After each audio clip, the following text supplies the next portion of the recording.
Hello，大家好，Bonjour，c'est Lisa. Comment allez-vous? Vous allez bien? 很好。Aujourd'hui, on va apprendre comment compter de 0 à l'infini en chinois. Donc, après ce cours, vous devez savoir lire tous les chiffres et les nombres entiers que vous pouvez rencontrer dans votre vie quotidienne. Avant de commencer, je vous invite à vous abonner à ma chaîne si ce n'est pas encore fait. Prenez un petit instant. Cliquez sur s'abonner, activez la petite cloche et on commence. Bon, on va apprendre étape par étape. Premièrement, on va apprendre les groupes et les positions. En Chine, on divise les nombres en groupes de 4. Ok? Donc, on va écrire un nombre en premier.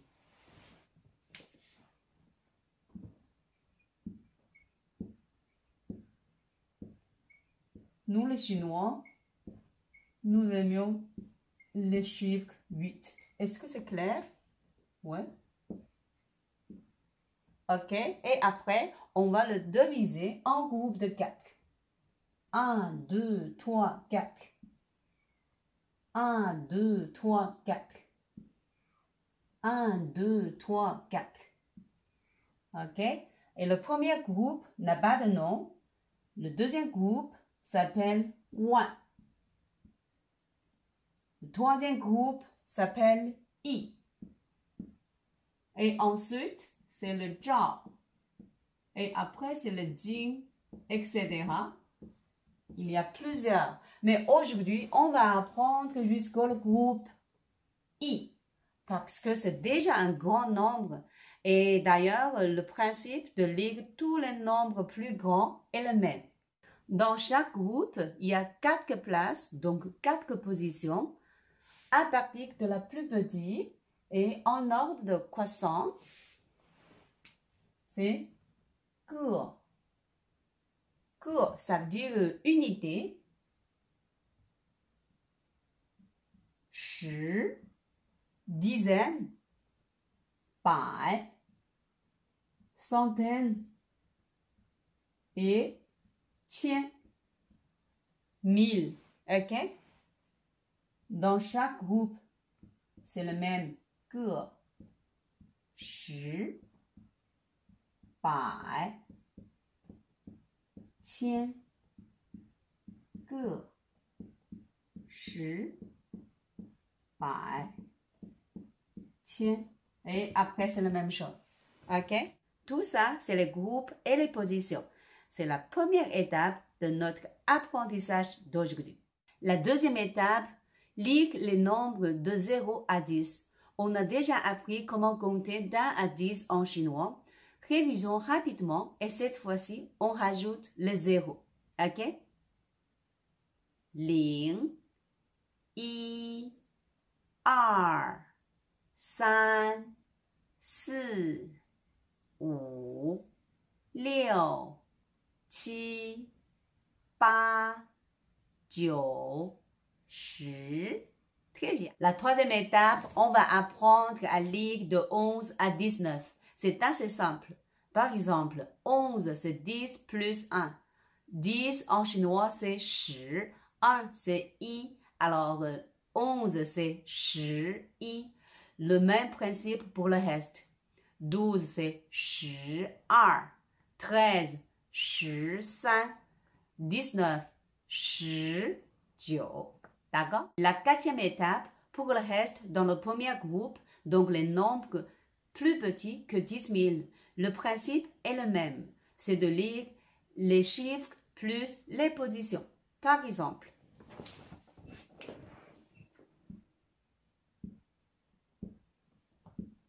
OK? Les positions, ge, shi, bai, qian. On lit les chiffres plus les positions. OK? Alors, 9, les chiffres, 9, les positions, 千, 9,000. Et après, 900. Et après, 99. D'accord? Il y a 3 points auxquels vous devez faire attention. Le premier, Pour la position unité, donc en chinois, c'est que. On lit seulement le chiffre, mais pas la position. Par exemple, 99. Dans la position que et la position 10, on lit 99. On lit pas 99个. Non, c'est 99. Ok? Pour la unité, que on lit seulement le chiffre, mais pas la position. Okay? Et le deuxième, si le chiffre d'une position est 0, alors on lit le 0, mais pas la position. Par exemple,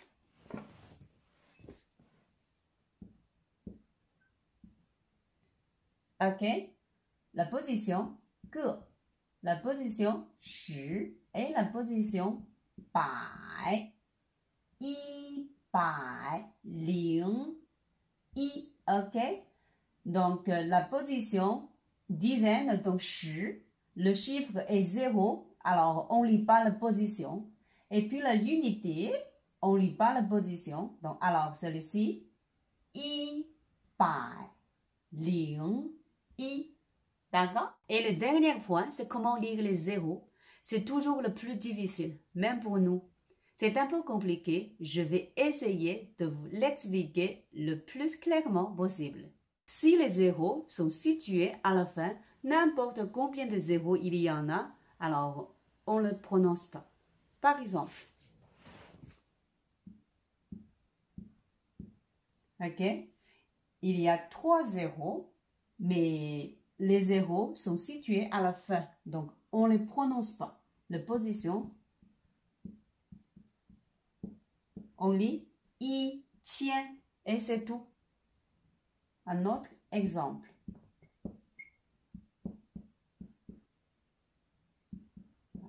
Tien. Ok? Il y a 2 zéros, mais les zéros sont situés à la fin, donc on ne les prononce pas. I, tien, er, bai, c'est tout. Ok? Mais si les zéros sont placés à quelque part d'autre, n'importe combien de zéros il y en a, on ne prononce qu'un zéro. Ok? Par exemple,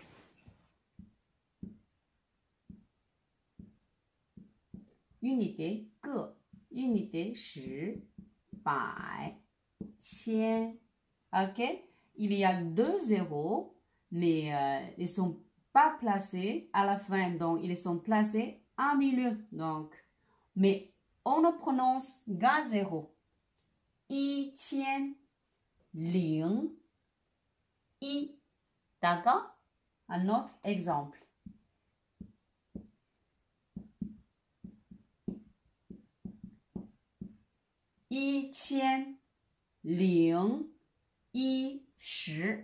D'accord? Avez-vous bien suivi? Alors, jusqu'à ici, vous êtes capable de lire tous les nombres dans le premier groupe. Et pour les nombres plus grands, c'est assez simple.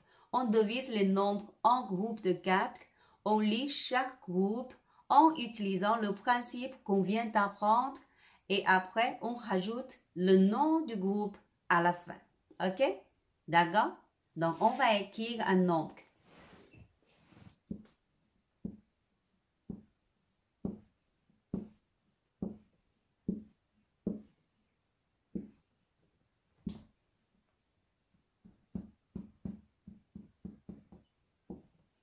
OK? C'est un nombre d'assez grand. OK? Est-ce que c'est clair? C'est bon. Donc, premièrement, on va diviser le groupe. On va diviser les nombres en groupes de 4. OK? 1, 2, 3, 4.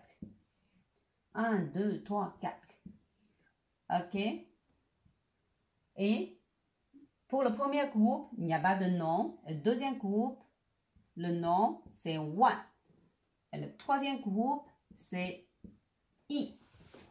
On va lire chaque groupe en utilisant le principe qu'on vient d'apprendre. OK? L'unité, 个, 10, 百, 千, 个, 10, 百, 千, 个, 10, 百, 千. OK? On va lire chaque groupe 9000, 999 et on rajoute le nom du groupe I, ok? 9999亿9999万9999. Ok? C'est assez simple. D'accord? Bon, un autre exemple. On va diviser les nombres en groupes de 4. C'est déjà fait. Et après, on va lire tous les groupes. Et puis, on va rajouter les noms du groupe à la fin. Ok? Dans le troisième groupe, regardez, il y a 2 zéros. Ok? Mais ce ne sont pas situés à la fin. Donc, on ne prononce qu'un zéro. Ok? 8008亿8080万8000. Et il y a 3 zéros, mais ce sont situés à la fin, donc on ne les prononce pas, ok? Et voilà tout le principe pour lire et écrire les nombres entiers. Maintenant, on va faire une petite dictée. Je vais lire les nombres et vous les écrivez, d'accord? 59 3000 4200 5025 3080 3008. Alors, 6 nombres. Ok? Laissez un commentaire pour me donner votre réponse. Je vais vous aviser si votre réponse est correcte. Bon, c'est tout pour aujourd'hui. J'espère que vous avez aimé cette vidéo et la petite dictée imprévue. Merci de m'avoir écouté et à la prochaine. 谢谢大家，我们下次再见。